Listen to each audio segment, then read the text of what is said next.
2,5 kilogram atau 2,5 kilogram, artinya 2,5. Nah, namun untuk kehati-hatian ihtiyati, Kota Jambi itu mengeluarkan melalui Fatwa MUI, melalui keputusan MUI, ya, kemudian juga keputusan Kementerian Agama adalah 2,8. Itu untuk ihtiyati, menjaga-jaga. Siapa tahu awak nakar 2,5 kurang, jadi bahaya kan. Elok kita lebihkan. Nah, lebihkan di situ ihtiyati, menjaga kehati-hatian, maka dibuat 2,8. Ya, kalau mau 3 bisa Ustaz, boleh. 3 kilo boleh. Artinya kurang daripada lebih daripada 2,5. Silakan.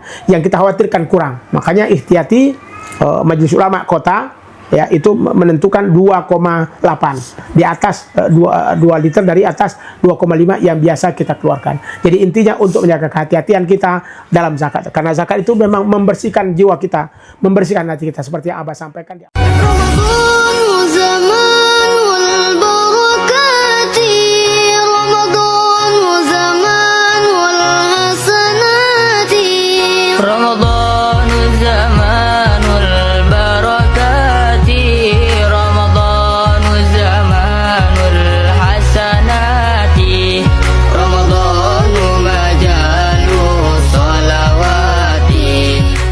Bismillahirrahmanirrahim.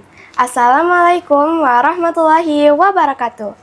Hai teman-teman hebat, selamat datang di Ramadanku, program spesialnya Ramadan bersamaku khas. Di bulan yang penuh berkah ini, kita akan belajar tentang Islam, menambah ilmu, dan memperbanyak amal kebaikan bersama. Dan bersama Ana, Kinanti Yumna Nur Afifah, yang akan menemani kalian di episode kali ini. Hari ini kita sudah temani oleh Abah nih, yang siap untuk menjawab pertanyaan-pertanyaan seru dari kami. Assalamualaikum Abah. Waalaikumsalam warahmatullahi wabarakatuh, Ananda. Apa kabarnya Abah? Alhamdulillah sehat, Ananda Ginan. Alhamdulillah. Baik Abah, ada pertanyaan nih Abah. Ya, Ananda. Kenapa zakat fitrah dianjurkan menggunakan beras Abah? Kemudian, di zaman sekarang ini, siapa saja kategori yang dapat menerima zakat fitrah? Baik, zakat itu sesuatu yang baik, wajib Ananda. Dalam rukun Islam, zakat bagian yang harus kita tunaikan. Maka kalau tidak tunaikan berarti berdosa, karena dia wajib. Nah, yu'aqabu ala tarki wa yusabu ala fi'lihi. Berpahala kita lakukan dan berdosa bila kita tinggalkan, namanya adalah wajib. Itu fardu ain, setiap orang wajib mengeluarkan zakat. Nah, zakat itu Ananda ada 2, ada zakat mal, ada zakat fitrah. Ya, kalau zakat mal ada harta yang kita miliki. Kalau itu tidak pakai waktu, kapanpun wajib kita keluarkan kalau sudah sampai haul dan nisab, batas timbangan tahun dan juga timbangan harta yang dimiliki. Sementara kalau zakat fitrah itu berdampingan dan berbarengan dengan Ramadan.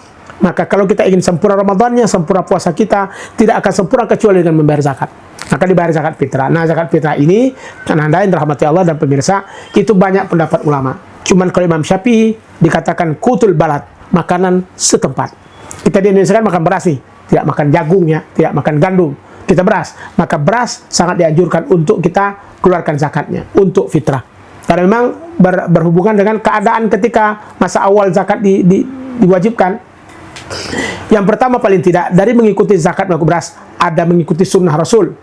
Karena memang dianjurkan untuk kutul balad, makanan kampung ketika itu.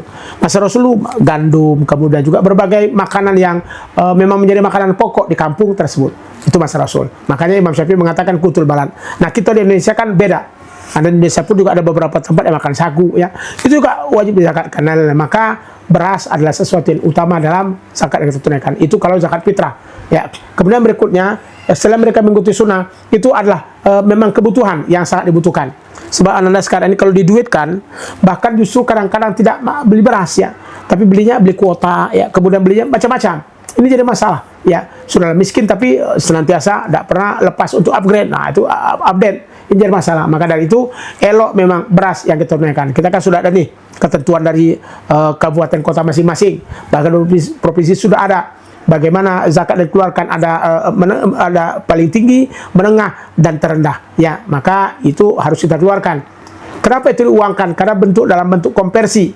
Kalau konversi uang berarti memang posisinya adalah mengikut imam yang lain. Karena Imam Syafi'i tidak bisa zakat dengan uang, harus zakat dengan beras, tidak dengan uang. Kalau uang berarti konversi ke imam yang lain supaya dia bisa. Nah, imam yang lain itu adalah 4, sekian untuk mengeluarkan zakat fitrah. Makanya ada sampai 50 sekian untuk yang tertinggi, kemudian ada sampai 50 sekian untuk yang terendah, dan juga 40 sekian untuk yang terendah, menengah dan terendah. Jadi itu bagian dari zakat. Nah, kalau bentuknya adalah bentuk beras maka dikeluarkan 2,5 kg atau 2,5 kg, artinya 2,5. Nah, namun untuk kehati-hatian ihtiyati, Kota Jambi itu mengeluarkan melalui fatwa MUI, melalui keputusan MUI, ya kemudian juga keputusan Kementerian Agama adalah 2,8. Itu untuk ihtiyati, menjaga-jaga. Siapa tahu awak nakar 2,5 kurang, jadi bahaya kan. Elok kita lebihkan. Nah, lebihkan di situ ihtiyati, menjaga kehati-hatian, maka dibuat 2,8. Ya, kalau mau 3 bisa Ustaz, boleh. 3 kilo boleh. Artinya kurang daripada lebih daripada 2,5. Silakan. Yang kita khawatirkan kurang. Makanya ihtiyati Majelis Ulama Kota ya itu menentukan 2,8 di atas 2 liter dari atas 2,5 yang biasa kita keluarkan. Jadi intinya untuk menjaga kehati-hatian kita dalam zakat, karena zakat itu memang membersihkan jiwa kita, membersihkan hati kita seperti yang Abah sampaikan di awal tadi. Ya, az-zakah dalam bahasa definisi lebih makna numu, pertumbuhan, perkembangan. Az-zakah juga bisa bermakna pensucian dan pembersihan. Ya, artinya kita bersihkan jiwa kita. Kan ada dua ini. Zakat fitrah bersihkan jiwa, zakat mal bersihkan harta. Itu butuh kita harus bersihkan. Sehingga jiwa kita bersih dengan sempurna oleh zakat fitrah yang kita tunaikan. Karena sudah Ramadan nih, sudah kita laksanakan puasa. Maka sebagai sebuah penyempurna ibadah kita, karena puasa hablum minallah, maka hablum minan nas yuk kita perbaiki. Dengan cara apa? Berbagi dengan orang-orang yang berhak untuk mendapatkan zakat tersebut. Nah, tadi Anda sampaikan siapa saja Ustaz yang berhak menerima zakat. Baik dulu maupun sekarang sama saja. Ya. Jadi kalau kita buka dalam Quran surah At-Taubah ayat 60, jelas diceritakan tentang 8 asnaf yang layak untuk mendapatkan zakat. Yang paling inti fuqara wal masakin, fakir dan miskin. Baru berikutnya setelah itu. Ya, jadi fakir miskin itu intinya. Karena kalau sudah fakir miskin, clear. Itu adalah orang-orang yang berhak untuk mendapatkan zakat sesuai dengan keadaannya dan sesuai dengan bentuk kemiskinan dan kefakirannya. Maka ulama mengatakan fakir miskin jadi di bawahnya wal amniyah, kemudian mu'allaf, kemudian juga fisabilillah dan lain, itu bagian daripada penyempurna terhadap fakir miskin tersebut. Maka dianjurkan ketika dia mu'allaf, dia seorang yang baru masuk Islam, dia fakir miskin, berikan bantuan. Atau mungkin fisabilillah, ya, dia sedang menuntut ilmu, dia sedang mengajar atau apapun, silakan. Tapi usahakan kategori ke atas, tetap fakir miskin. Dia fisabilillah, dia seorang santri yang sedang menuntut ilmu, sedang belajar, maka dia juga dikategorikan sebagai orang yang layak dapat zakat. Tapi intinya pada fakir miskin. Kalau misalnya dia seorang santri kemudian kaya raya, tidak bisa, tidak sempurna. Tapi kalau misalnya dia seorang santri, mau jalan, kemudian ongkos kurang segala macam, maka ulama mengatakan hal tersebut dibolehkan. Walaupun kalau kita buka dalam kajian fikih, sebenarnya fisabilillah itu mereka yang berjuang.